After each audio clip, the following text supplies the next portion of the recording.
presença, né? Exatamente. Esse tempo dá mais presença em relação a menos presença, como a Cíntia colocou, sabe? E eu acho que a noção de tempo largo, que é usada bem no senso comum da discussão política, né? Essa coisa do eu quero estar aqui e agora, não quero estar... Eu acho que intuitivamente esses movimentos usam esse termo, mas teria que ver como que dá para conseguir trabalhar ele na teoria. Porque é essa coisa do, né, do estar aqui, do plantar uma horta, do fazer um passeio de bicicleta pela cidade, do estar aqui agora, né? Exatamente. E eu acho que é isso que tem, é aí que talvez esteja a conexão com...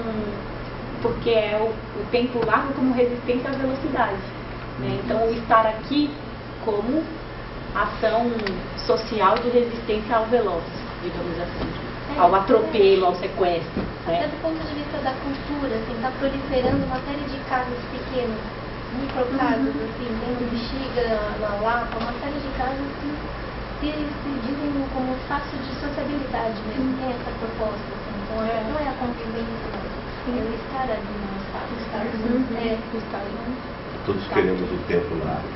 Exato. Eu também quero o tempo largo. Pois é, eu acho que é utópico nesse sentido, mas eu acho que é uma categoria que surge em comparação de ligada. Bom, já podemos dizer. Foi um parênteses. Bom, primeiro, queria agradecer por estar aqui.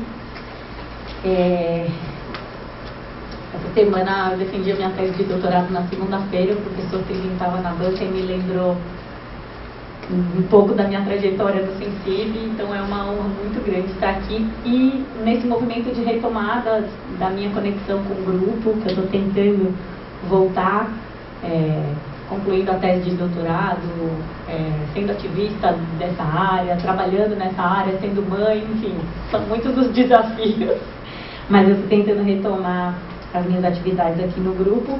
E assim, só para contextualizar a minha fala, eu acho que vocês não tiveram acesso a esse contexto porque eu mandei um texto muito sucinto para o Cláudio.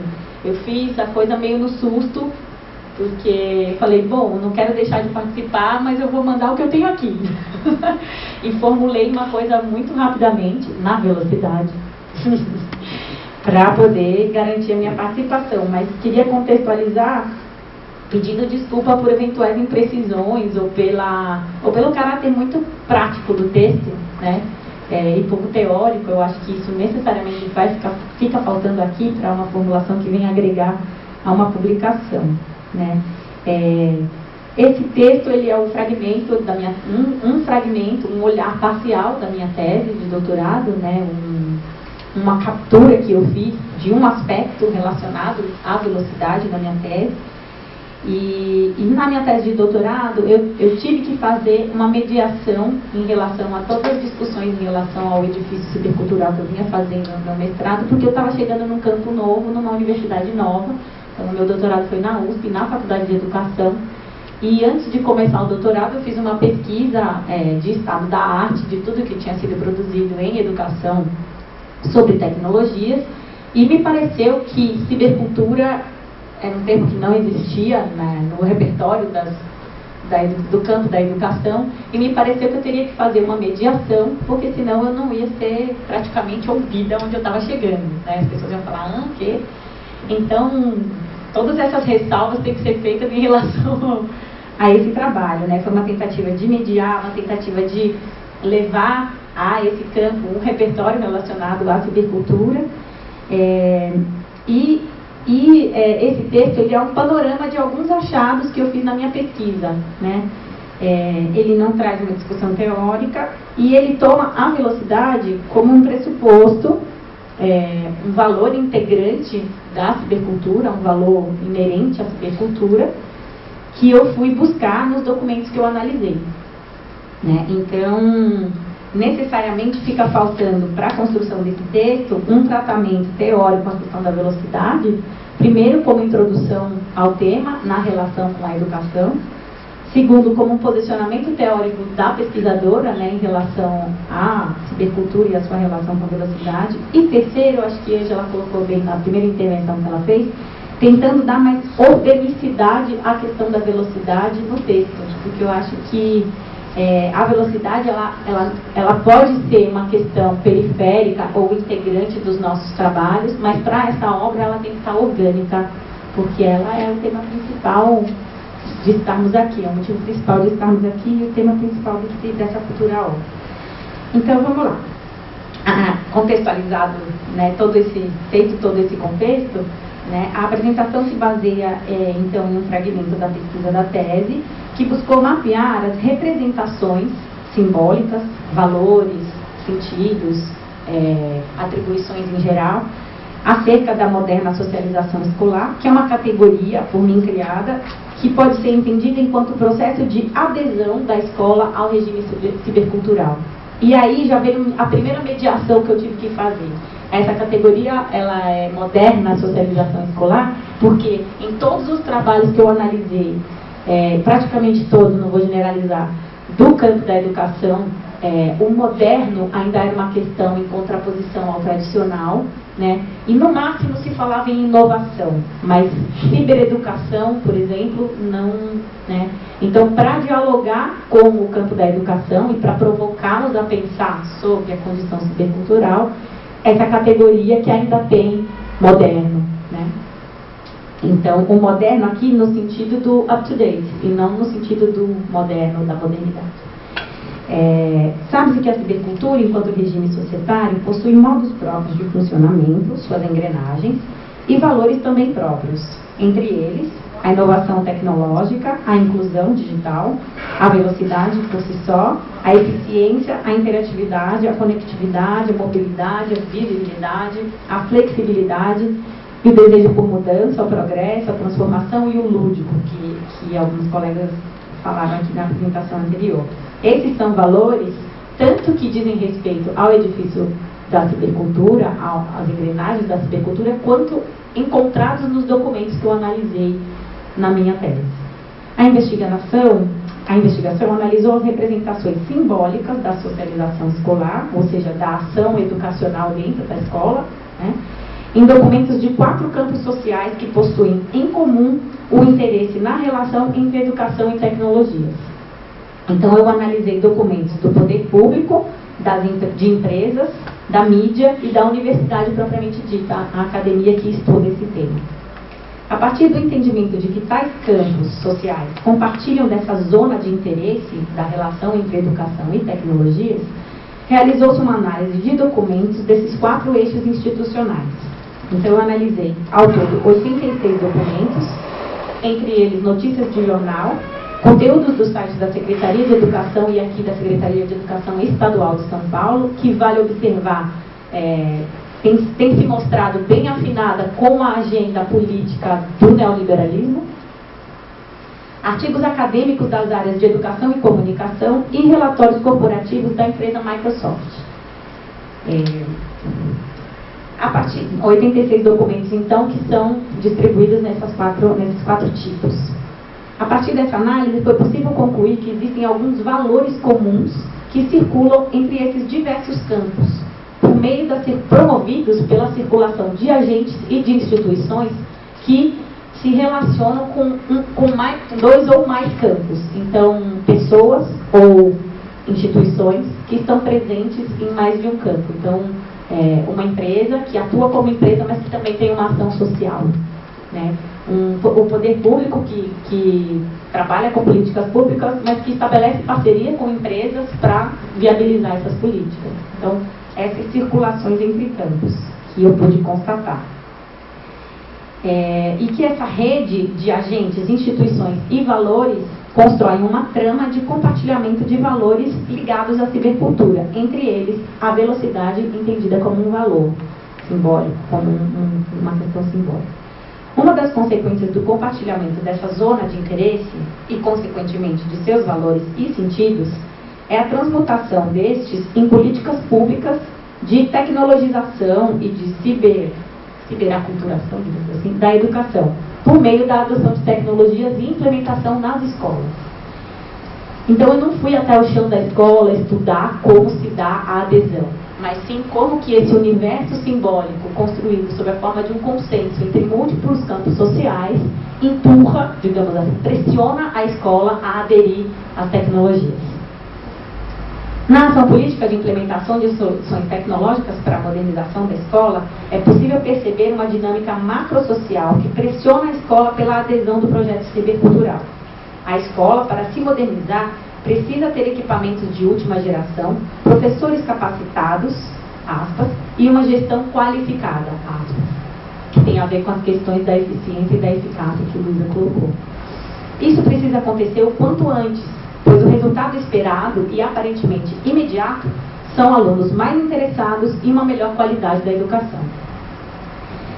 Isso tudo segundo os documentos analisados. A prometida e esperada revolução da qualidade da educação aconteceria por meio da adoção das tecnologias. Com um apelo tão forte e um consenso construído por uma orquestração simbólica de múltiplos campos sociais, restaria à escola aderir ao projeto, velozmente. Entre outras questões, a pesquisa revelou que na dinâmica de construção desse processo de modernização da escola, é possível detectar a presença da velocidade de duas maneiras fundamentais.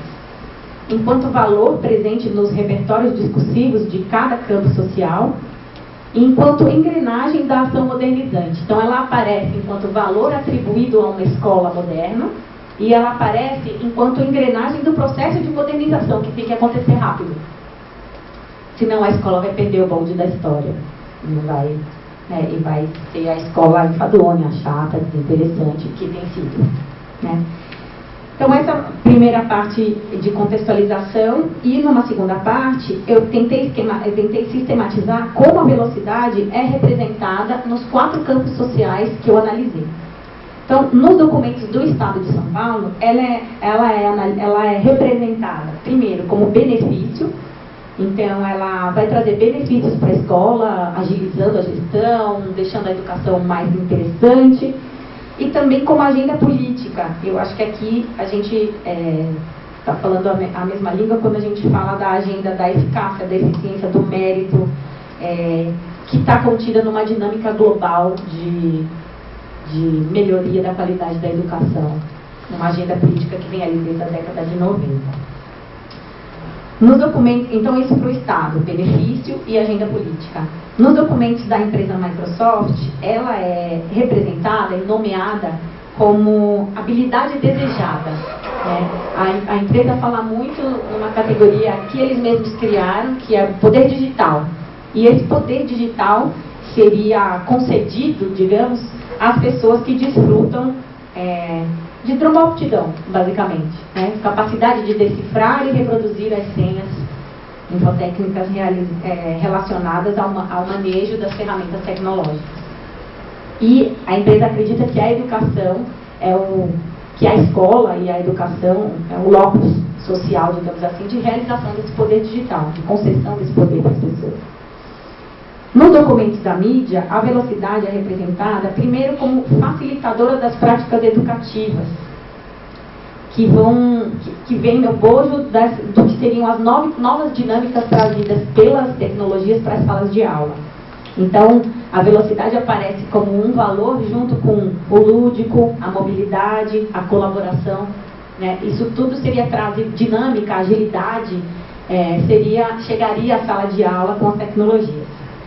E também como um componente do que seriam essas novas pedagogias. Né? Nos documentos da universidade, e aqui vale um parênteses, eu percebi que nos artigos da área de conhecimento da educação que eu analisei, os artigos eles se debruçam mais sobre as ferramentas. Então, eles estão tentando entender o papel dos fóruns virtuais, dos portais, dos ambientes virtuais de aprendizagem como um todo, e mesmo ainda no paradigma, né, dos vídeos, né, no processo educativo. Já os trabalhos da área de conhecimento da comunicação, eles se debruçam mais sobre as questões macrosociais e os macrotemas ligados à relação entre educação e tecnologia. Né? Então, especialmente nos artigos da comunicação, de forma majoritária, a velocidade aparece como lógica social, né? como engrenagem mesmo de uma lógica social relacionada à comunicação na relação com a educação. E nos artigos da educação, ela não necessariamente aparece, mas ela ficou para mim como uma questão teórica, digamos assim. A impressão que eu tive é que os trabalhos não conseguem acompanhar o tempo de renovação das ferramentas. E como eles se centram nas ferramentas, eles correm o risco de serem obsoletos, porque eles não analisam a lógica geral, e sim aquela ferramenta, né? Então, teria que se acompanhar, não teria que se acompanhar a velocidade de renovação das tecnologias do ponto de vista do mercado. Ela se coloca como uma questão para a academia no sentido de que analisamos as ferramentas e esquecemos das lógicas, ou analisamos as lógicas e deixamos passar o bonde, e deixamos passar essa oportunidade de analisar cada uma das ferramentas e as possibilidades educacionais que elas têm, né? Então, talvez, aí deixando passadas, né, essas representações de como ela está representada nos diversos campos é uma outra questão. Uma terceira questão é que, do ponto de vista prático, como valor inerente às políticas públicas e como lógica de adoção das tecnologias, essa velocidade, ela de fato se transmuta em políticas. Então, esses discursos todos, estou terminando, esses discursos, esses repertórios, esses discursos sobre a velocidade, seja sobre a forma de benefício, lógica, como a gente viu aqui, em todos os campos, o fato é que ela não é mal vista, ela é sempre bem vista e bem-vinda para a educação, né? Então ela termina fazendo parte de um conjunto de valores que é levado à escola, que é levado à escola quando essas tecnologias chegam no ambiente educativo, sob a forma de políticas públicas, muitas vezes em parceria com empresas. Então, podemos dizer, né, que a velocidade é um dos valores positivos atribuídos às tecnologias na construção de um consenso, que eu chamei de orquestração simbólica, que se torna, portanto, uma espécie de crença, um mito, e que dificilmente é contestado, não é contestado nesses campos analisados. As tecnologias devem, para esses documentos, devem estar presentes nos ambientes educativos, pois seriam capazes de revolucionar a qualidade da educação. E um dos principais atributos atribuído a elas pelos documentos analisados e que fazem delas um elemento encantador para a educação é a velocidade. Então, eu encerro reiterando que talvez a esse tratamento que eu dei ao tema nesse meu trabalho, falte um tratamento teórico à questão da velocidade, como introdução, como posicionamento e como questão orgânica, como eu coloquei. E aí ficou aberta as questões dos colegas e agradeço novamente.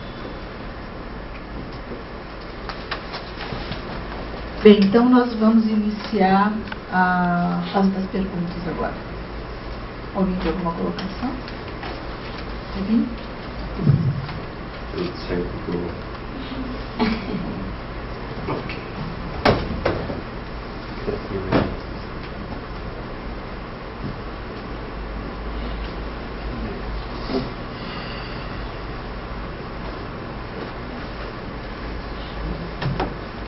Prazer pelo diálogo, é que é um pecado, né, eu fazer isso aqui, porque nós vimos da discussão da sua tese, mas o capítulo está focando algo que não compareceu no texto e da tese, e aqui se trata, evidentemente, de traduzir os resultados da tese de 4 anos, uma pesquisa profunda, interdisciplinar, com foco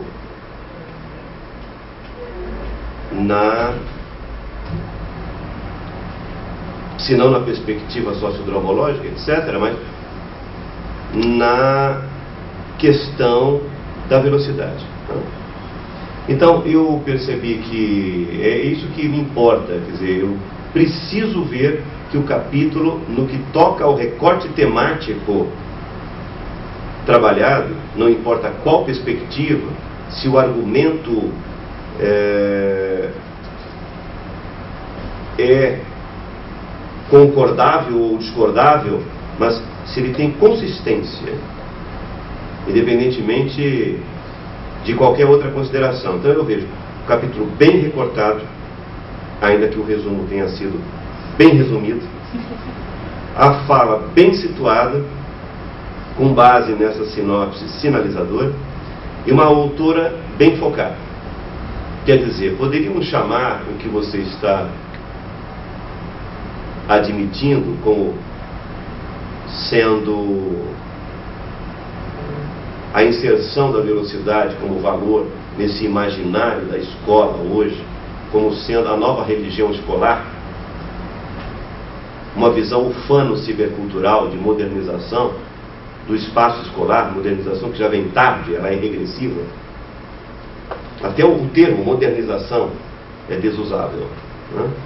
Mas o que eu quero colocar como contribuição a você é o seguinte: você inverteu a apresentação estrategicamente, você começa com o primeiro parágrafo, que foi no fundo quase a desinência do teu argumento. E você então faz uma contextualização e depreende para nós que, bem, isto posto, a velocidade comparece de duas formas. Na verdade, na tua apresentação ela comparece em 4.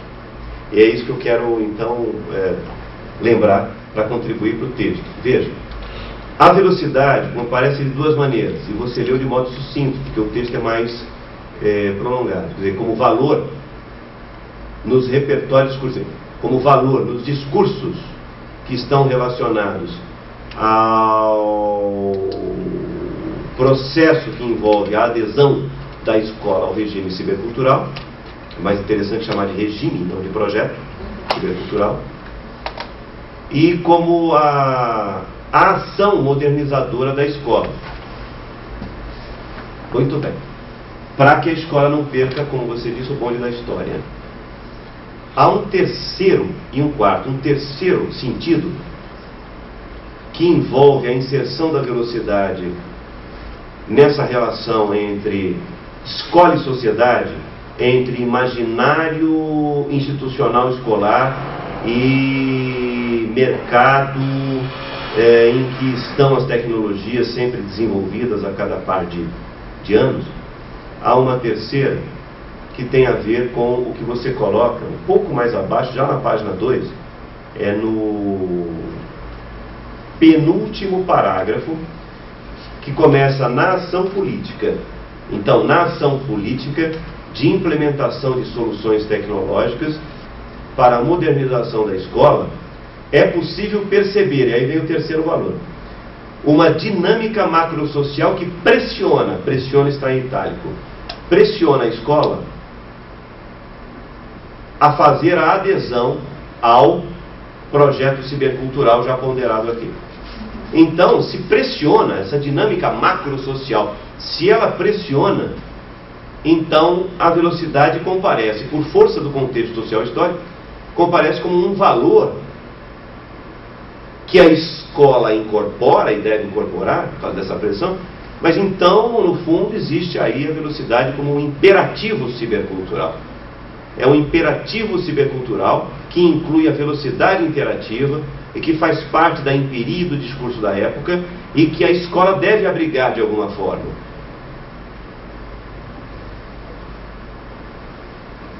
E é só pelo fato de existir esse valor macrosocial, não é extra-escola, ao contrário, está dentro da própria escola, porque a articula a partir de dentro, porque aí surge um imaginário que se institui como aquele interesse de modernizar a escola, a ação modernizante.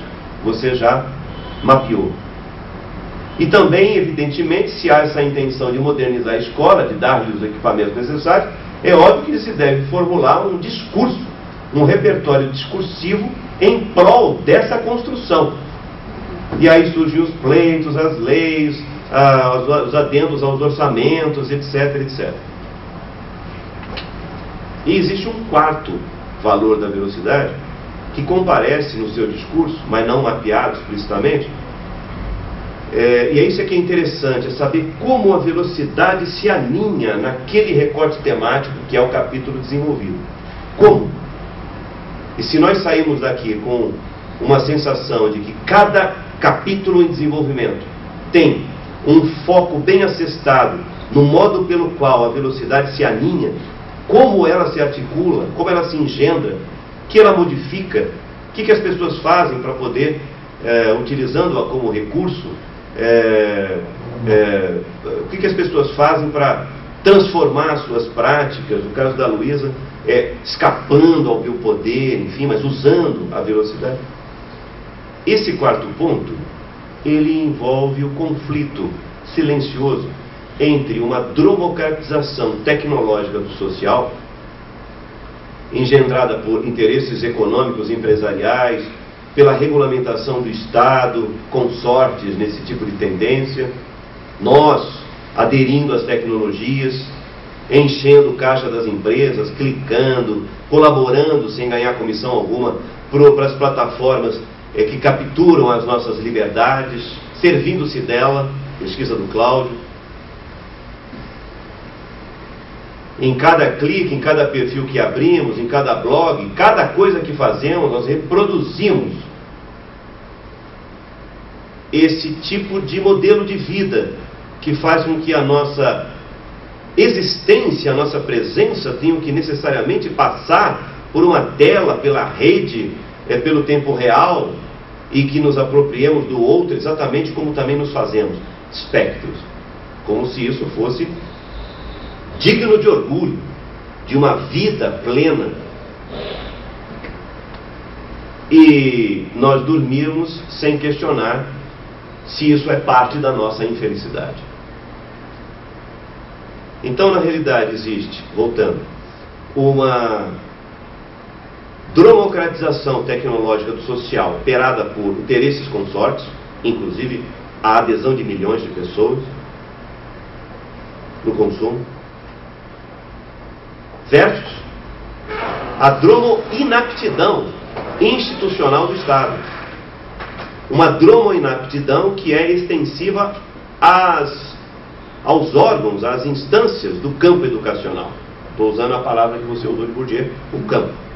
Então, existe uma democratização, que é um processo empírico avassalador, e sempre a cada ano mais distante da capacidade do Estado de dar conta minimamente dos investimentos necessários para poder acompanhar, e você citou isso na sua fala. Então, esse conflito, se você conseguir, já daria um artigo, se você conseguisse mapear a defasagem, a discrepância temporal, a trombada que existe entre uma democratização empírico-tecnológica que se aprofunda e uma capacidade completamente míope de um Estado, com políticas públicas lentas, para poder acompanhar o que acontece, operando um abismo entre o mercado, a tecnologia, a empresa, termos com os quais você trabalha, por um lado, e por outro, o Estado, a escola. Do outro lado estão os meios de comunicação, barganhando a velocidade a todo custo dessa democratização. Por outro lado, instituições lentas. Então, é o conflito entre... E que não tem solução. Não tem solução porque não há política pública que resolva isso. Porque a política pública ainda trabalha segundo o imaginário de uma instituição lenta, que é o Estado. Quando se diz política pública, nós dizemos ao mesmo tempo os bastidores necessários para que a política pública se implemente. É uma grande burocracia, mas é uma máquina lentíssima. Então, nós temos instituições ultra rápidas com instituições muito lentas. E o fosso que se abre aí é o fosso onde a escola se situa, não é? Então, se você só mapear isso, ou fosse o caso de mapear isso, já daria um artigo, um capítulo esclarecedor sobre o fato de que essa defasagem, essas trombadas, não existem somente no campo escolar. Elas estão em outros lugares. Por exemplo, entre um cotidiano tecnologicizado das metrópoles e, ao mesmo tempo, quer dizer, na comparação, um cotidiano, uma vida cotidiana quase absolutamente presencial de uma cidade interiorana, até no estado de São Paulo. São fossos abertos. E aí opera-se, evidentemente, como critério para esse fosso, a velocidade, né? E para terminar, eu acho que você tem que tornar mais explícita a sua voz autoral. Eu sei qual é essa voz. Então, quando você apresenta para os membros do Sensível que a velocidade, ela opera como valor, aparece como critério, quer dizer, um mito, você usa palavras cientificamente polidas, politicamente corretas, para dizer que você está querendo fazer um estudo das representações que ocorrem aí no concurso, na migração entre poder público, empresa, mídia e universidade. Quem sabe você considere um outro campo, um quinto, um sexto, porque adentrou aí um elemento que não constava na sua tese explicitamente, que é a velocidade. Então, de repente, não são só 4, ou algum cai. Então, o que ocorre é que quando você chega com o seu argumento competente de demonstração de como a velocidade se comporta, comparece nesses discursos, não é?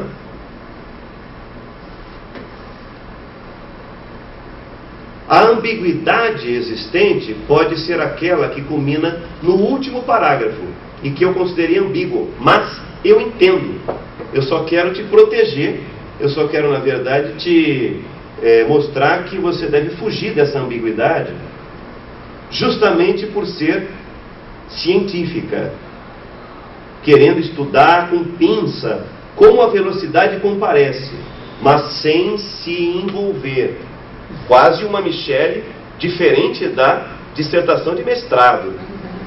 Porque você então vê essas representações, se baseia em inúmeros textos e diz: minha gente, é o seguinte, o que eu queria, eu dei conta. A velocidade comparece nesses discursos dessa forma. Era o que me cabia fazer. Se eu concordo ou não concordo, eu posso carregar um pouquinho na tinta, achar que é um mito. Olha, esse imaginário aí, bem, isso é ufanista. Mas você coloca só uma palavrinha lá e de resto sai pela porta dos fundos ou da frente, tanto faz. No caso você diz, ó, é isso daí, é o que o meu objeto diz. Agora o problema das universidades, é das empresas. São eles que consideram que o valor da velocidade, esse valor, é um valor um pouco mítico, acreditam demais. Por isso que eu achei que era a nova religião escolar. Da era da velocidade, da cibercultura, etc. Não é? Esse ufanismo todo. Pois eu sei que você quer fazer esse rastreamento, descobrindo o valor da velocidade aí e deixando a conclusão para os leitores. O que eu acho é que você deveria ter uma posição autoral mais explícita para não cair nessa ambiguidade que eu vou te colocar agora. Último parágrafo. Segundo os documentos analisados, a prometida e esperada revolução da qualidade, eu estou lendo com os parênteses todos, não é, unidos, da qualidade da educação, aconteceria, você foi muito polida, aconteceria, por meio da adoção das tecnologias. Com um apelo tão forte e um consenso construído por uma orquestração simbólica de múltiplos campos. Resta à escola, Itália, aderir ao projeto, velozmente.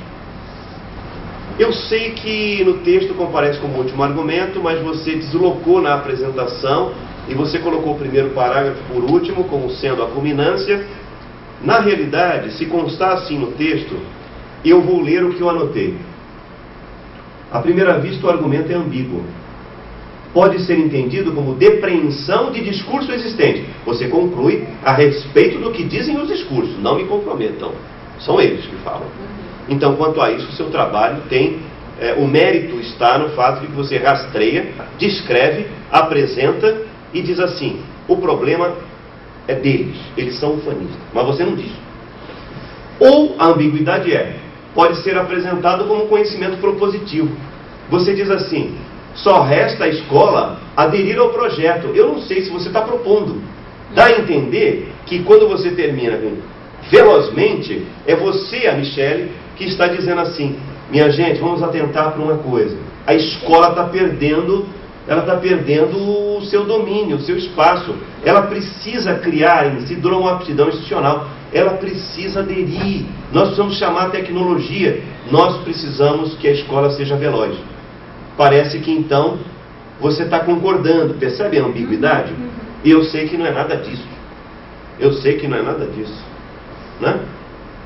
Eu poderia dizer assim, o que sobra à escola é apenas adesão. Mas é claro que não. Mas é como se for o seu discurso, e não é, é como você está lendo o imaginário ali, mas é quase como se a dar a entender que sobrou isso.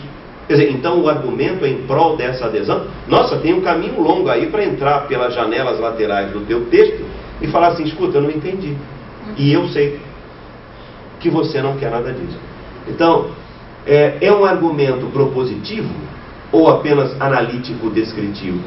Com um tom crítico, porque você está carregando nas tintas, mas de modo bastante sutil.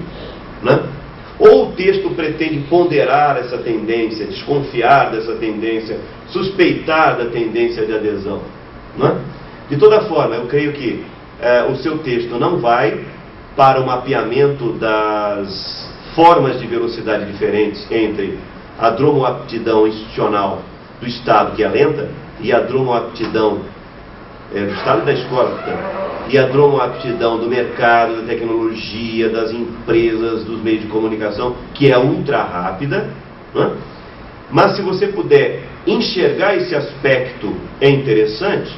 E de toda forma, como você focou em outros elementos representacionais, é interessante que você barganhe, se possível, não sei, mas enriqueça, como eu disse na sua tese, então estou à vontade para dizer agora, alguma coisa do imaginário, da teoria do imaginário, porque as representações são no campo escolar, no campo universitário, como deve ser uma escola modernizada, no fundo corresponde a uma espécie de imaginário do esperado. Né? Então, caminhando por aí, caberia, eu creio, você reforçar a tua voz autoral, explicitar que não existe essa ambiguidade não, e que a sua voz autoral vai no sentido de demonstrar, certo? O que, senão a escola, pelo menos a universidade, o que ela deve fazer nesse contexto todo, em matéria de pensamento tensional, em relação a essa tendência que é agachapante. Não é? Então, se a escola em níveis médios ela é mera reprodução, exceto no que tange a formação de professores para essas escolas, então esses cursos devem dar bagagem tensional e crítica e tal, mas a escola naquele nível, naquele contexto, do ponto de vista institucional, ela cria pouco conhecimento, ou tem pelo menos criado pouco conhecimento. Alguns projetos aqui de professores baluartes, enfim, envolvem os seus alunos em criação de conhecimento. Eu vi isso no Rio agora, com alunos de escolas médias. Eu fiquei impressionado com o trabalho dos professores que arranjam participações de pré-adolescentes, não é? Em projetos que pensam o outro, a liberdade, a cidade, enfim, eles foram chamados a criar murais, cartaz. Eu fiquei bastante impressionado, e isso tinha a ver com as redes sociais. Então, o que é interessante é demonstrar que algum nível do sistema escolar, algum topo, algum plano médio, onde haja inteligência que se acumule, esse contexto, esse nível, deve mostrar ou dar uma resposta a essa tendência democratizante do nosso social, que faz com que a escola, quer dizer, a ela não sobre outra alternativa senão aderir.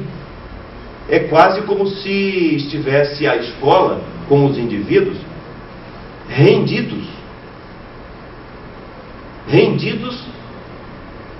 a um horizonte que não é senão único e, portanto, totalitário, que é adapte-se ou morra. Eu pergunto, a escola não sobra uma outra alternativa? Não há outro horizonte para ela se fazer tensional? Para ela se fazer escola e não reprodução?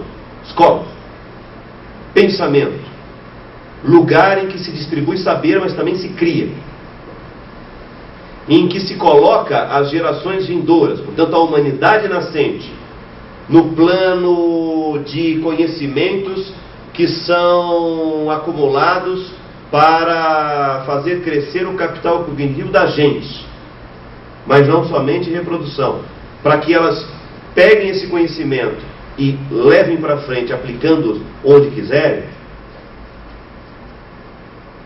e renovem a inteligência humana para gerações seguintes, perfazendo o processo civilizatório com o viés cognitivo, ativo. Eu penso que se a escola não tem cabimento, não tem para ela o dever, não há evidentemente algo, você que pensa a relação entre educação e cibercultura, educação e comunicação, agora como doutora, atuante propensivamente no programa de pós-graduação, se não é aí, a escola também, mas no nível superior, no nível mais sofisticado da produção de pensamento, o lugar específico para tensionar justamente a dromoinaptidão do Estado, a defasagem que existe entre um imaginário tecnológico, ultra rápido, e um imaginário ultra atrasado, barganhado por políticas públicas defasadas, que fazem a escolha de vítima em relação ao que é o real. Mas também, será que, como eu disse, enfatizo, será que só sobra ao sistema escolar a ideia dessa modernização calcada na incorporação de parafernálias para dentro dela, simplesmente para serem utilizadas como instrumento de otimização pedagógica? Certo, que qualidade de pensamento se produz aí?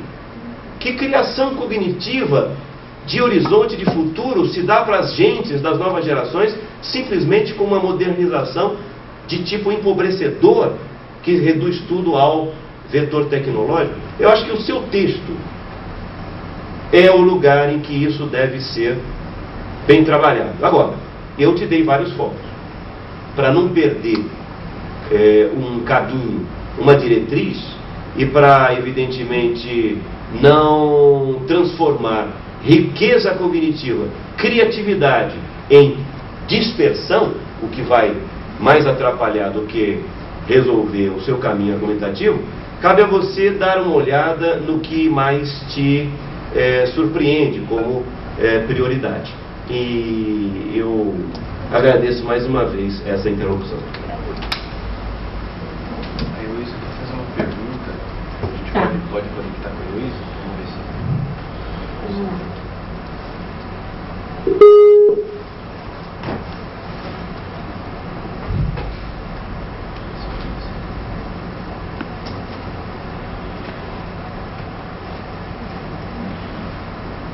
Vocês têm que falar para ela que existe essa bonequinha aí. Eu acho que ela sabe, é proposital.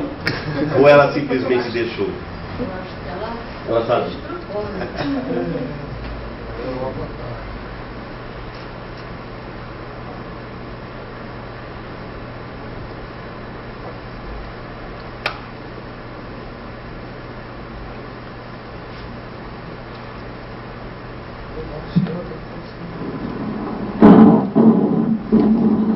Oi, Elô.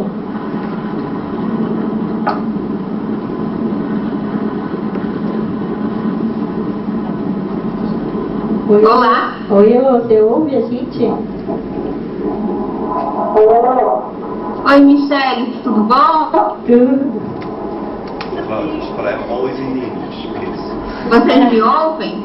Muito bem. Eu ouço, vocês me ouvem?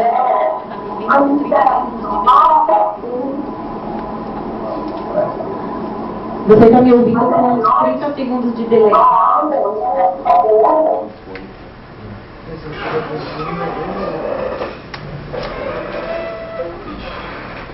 Caiu. Caiu aí também? Não, aqui não. Talvez tenha vídeo. Só ligar assim.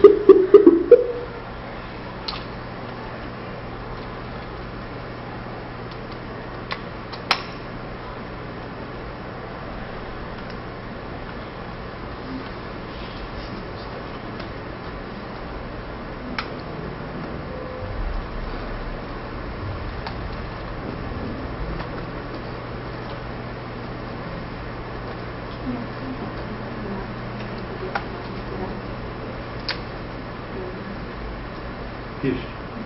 O problema da rede ou do equipamento? Não, eu não sei. Tipo, aparentemente deve ter caído a conexão dela lá, porque aqui tá normal. Ela enxerga essas coisas que acontecem, ela sabe disso? Ela está assistindo. Teoricamente isso. sim, pelo menos o streaming tá rodando normal. Então. Cláudio, sai de novo e tenta, porque eu acho que deu aí looping. Não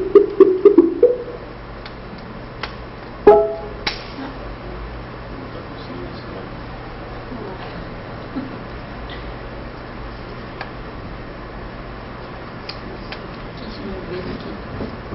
Ela está perguntando se você vê ela. Fora que a gente viu, mas daí agora caiu. A gente estava vendo, né?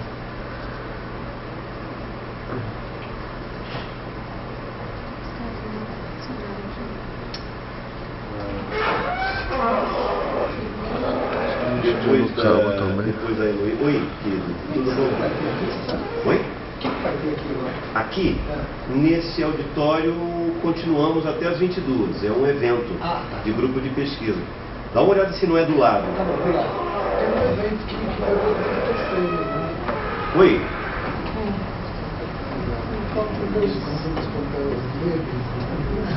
Eu acho que isso vai entrar. Estou procurando o nome direito. A Luísa vai escrever a pergunta, tá? Tá ótimo.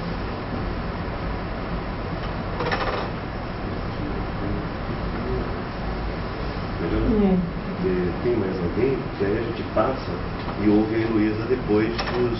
Né? Eu acho isso. Acho que ele pode Tem mais comentar. alguém Se não que tiver tiver alguma ninguém, tá. questão, é melhor colocar, depois a gente vem em bloco, né? Fazer as questões. E aí, Luísa vai escrever com a dela. Então, E você se comunica com ela depois, é isso? aí, isso. Para nós encerrarmos então a sessão? É assim que você sugere?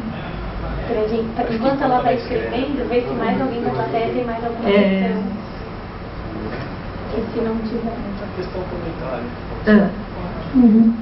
Eu peço só que você venha aqui É. por causa da gravação Aqui, ó, ali. da nossa reunião. Aqui onde, nessa posição de Agora ficou tudo Fala verde. no microfone. Isso. Acho que teve um momento que você disse Vamos um pouquinho mais para pegar ali no vídeo. Isso, ok. sobre a defasagem, né, entre, acho que, a tecnologia e o que está acontecendo nas escolas, né? E aí eu fiquei com essa questão se essa defasagem entre o que acontece no mundo, na vida, e o que acontece na escola já acontecia antes das tecnologias. Então, é só essa questão. Que não é uma defasagem intrínseca à escola e à educação. Nesse sentido. Exato.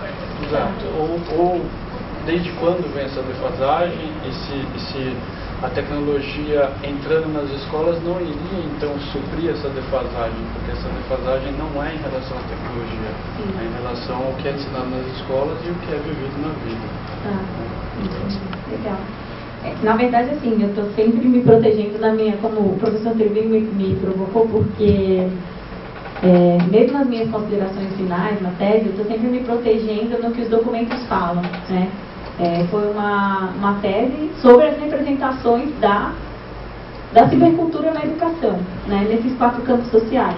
E, de fato, pelo menos do que eu pesquisei em relação à introdução, o argumento da escola moderna e da escola tradicional, ele surge com a introdução da técnica na educação, mas a técnica do século passado, né? Não só as tecnologias capazes de rede, que foi o que eu estudei, né? Então, a partir do momento em que a técnica surge como argumento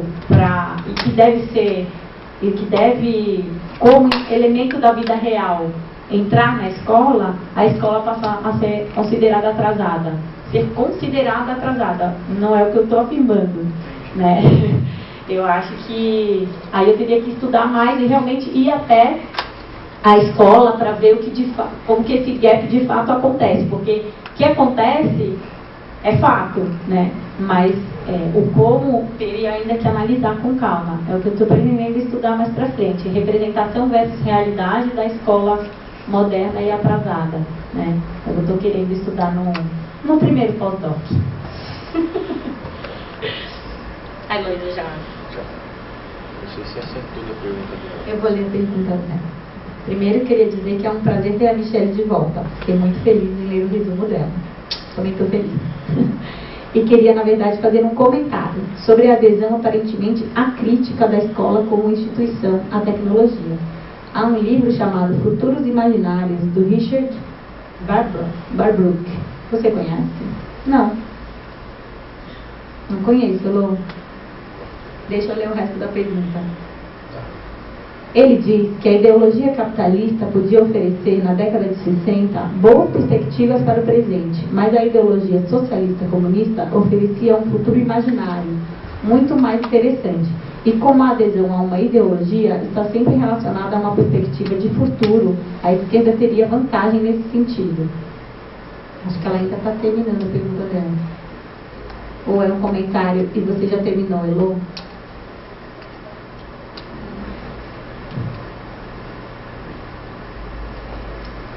Enquanto ela conclui. Quando eu apresentei a minha tese à banca, um dos comentários que eu fiz é que, como pesquisadora, eu não vivenciei a realidade da escola, mas como militante da educação e da comunicação, e como observadora, e mesmo como pesquisadora para várias instituições que eu desenvolvi, trabalhos de consultoria nessa área, eu observei alguns projetos, como esse que o professor citou, de uso das tecnologias. E uma das críticas, inclusive, que eu faço na minha tese é que as políticas públicas do Estado de São Paulo, elas se dizem revolucionárias e inovadoras, mas elas são reformistas, porque elas têm uma visão muito instrumental da tecnologia, né? E as mais inovadoras, eu acho que é isso que a Elô fala. Ela continua. Ela continuou. Para oferecer um futuro imaginário capaz de competir com esse, a ideologia capitalista investe em tecnologia. A tecnologia é a ferramenta que vai nos ajudar a construir um mundo melhor para todos. Ela Muito interessante ainda está a continuando. questão. Eu quero anotar o nome desse livro. Porque, de fato, para existir inovação com tecnologia, porque a inovação não é necessariamente um processo relacionado à educação nesse caso, ela não é necessariamente um processo relacionado às tecnologias, mas para a tecnologia impulsionar a inovação, a mudança, a transformação na educação, é preciso uma série de outros elementos. Eu acho que ela intervém nesse sentido. Ela está ouvindo. Eu quero anotar o nome do livro. Acho que é Richard Barbrook.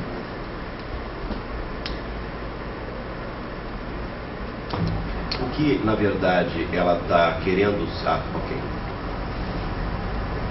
Ela continua lá.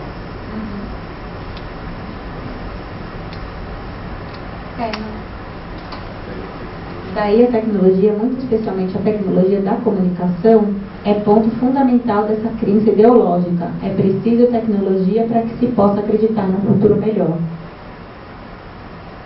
Ela, na verdade, está, com base no autor, Barbrook, ela está pontuando que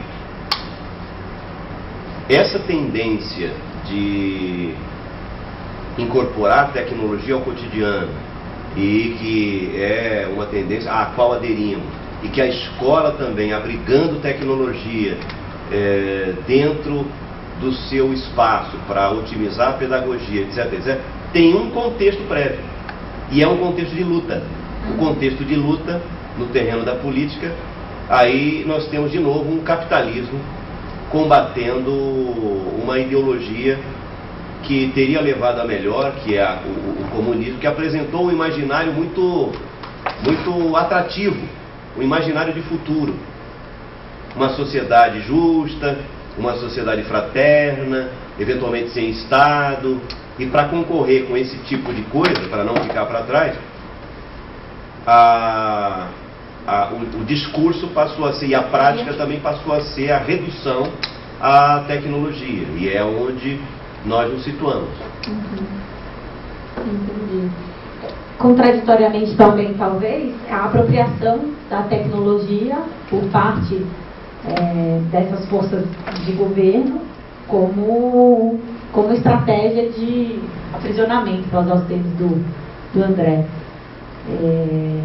Não sei, porque é contraditório também, porque eu acho que as lutas de inclusão digital, hoje em dia, elas são lutas inseridas nessa lógica, e não mais na lógica, talvez, dessa luta anterior, do comunismo e do futuros imagináveis. Será que a Elo concluiu? Porque ali está dando reticências eternas. Aí às vezes param. Só para complementar, eu acabei falando de lá de modo impróprio, né? O que a Heloísa pontua é algo muito interessante, porque na realidade toda a escola, ela continua, depois a gente vai ler. Toda a escola, ela disse que você pegou o ponto, você pode... Ninguém pegou o ponto. Toda a escola acaba, na verdade, e a sua tese é uma demonstração disso, estudando representações e tal, dos 4 campos, né, universidade, mídia, empresa e poder público, e aí no poder público, no caso do poder público, a escola, não é, a escola pública, acabam entrando de roldão nessa tendência de incorporar, quer dizer, entrando de roldão e de modo acrítico, é o que ela põe logo no início. Aderindo a essa tendência que considera que, de fato, modernização é incorporação e utilização de tecnologias, especialmente a de comunicação. Quando nós temos um espaço, que é o da escola, que é o da universidade, que deveria ser um repensamento dessa tendência. E o que ela está chamando a atenção é, de fato, que aquele espaço onde poderíamos depositar alguma esperança de tensionamento, de ponderação, até de suspeita, é justamente aquele em que nós concordamos que haja incorporação de tecnologia e valoramos isto lendo como sendo modernidade. É muito interessante esse contexto. Eu dou a saudação à Heloísa, que deve estar nos vendo agora, né? Nós estamos aqui num debate frutífero e muito nos apraz que a Heloísa esteja lá em Decalbe, me parece que em Decalbe, nos assistindo. Então a saudação a ela e ao Vinícius. Verdade, Heloísa, guerreira, ficar assistindo tanto tempo pela internet. Parabéns. E obrigada pelas suas contribuições. Vou ler o Barbro. Bem, por causa da hora adiantada, eu vou sugerir que a gente encerre, não é, essa sessão, agradecendo então a Michelle e torcendo para que esse retorno, que ele de fato se estabilize, não é? No sentido, ok? Bem, encerramos então a mesa 2, vamos fazer um intervalo. Eu vou sugerir que o intervalo seja breve, não é? Porque já são